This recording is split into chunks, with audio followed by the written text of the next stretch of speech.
Long before the Holocaust shocked the world, another genocide unfolded, quietly, brutally, and without justice. It happened in Africa under German colonial rule. Tens of thousands were slaughtered, starved, and experimented on.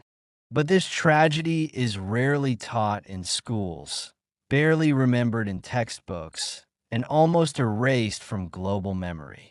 This is the forgotten genocide of the Herero people. It demands to be remembered. In the early 1900s, the land now known as Namibia was called German Southwest Africa. Germany, like other European powers, was aggressively expanding its colonial empire.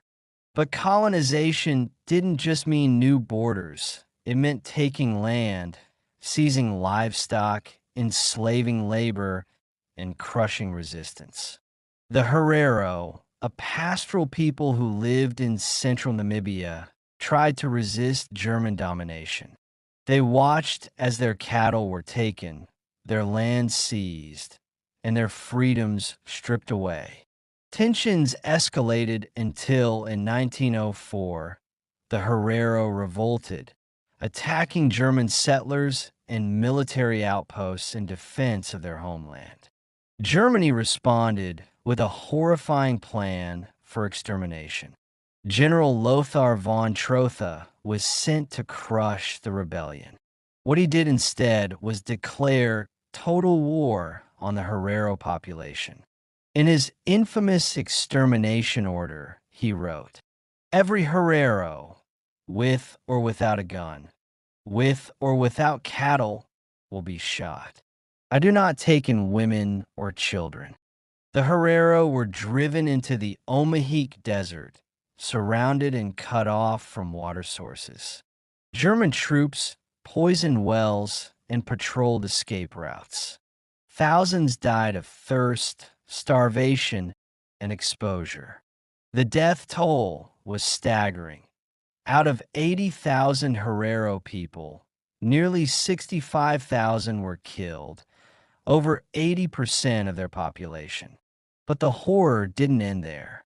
Thousands of survivors were captured and placed in concentration camps, including the notorious Shark Island, where disease, abuse, and overwork killed more. Prisoners were subjected to medical experiments, some eerily similar to those later used in Nazi camps. Skulls of dead Herero were even sent back to Germany for research. And yet, the world looked away. The genocide of the Herero people wasn't formally acknowledged for decades.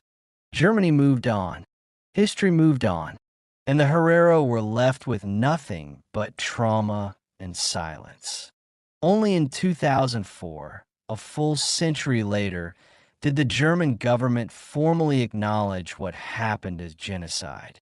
And in 2021, Germany agreed to provide over €1 billion in aid to Namibia, not as reparations, but as a gesture of reconciliation. For many Herero descendants, it still feels like too little, too late. The genocide of the Herero people is a stark reminder that colonialism wasn't just about borders or flags. It was about blood, brutality, and racial supremacy. It reminds us that atrocities didn't begin in the 20th century. They were already happening in silence, far from Europe's headlines. And perhaps most chilling of all, some historians believe the tactics used in Namibia influenced future Nazi strategies, including concentration camps, racial science, and extermination policies. The story of the Herero must not be forgotten, because remembering is the first step toward justice. If you want to uncover more hidden truths from our shared human past, subscribe to Fascinating Historical Facts. We bring you the stories that textbooks left out, the stories that shaped our world. Hit that subscribe button and help us shine a light on history's darkest corners.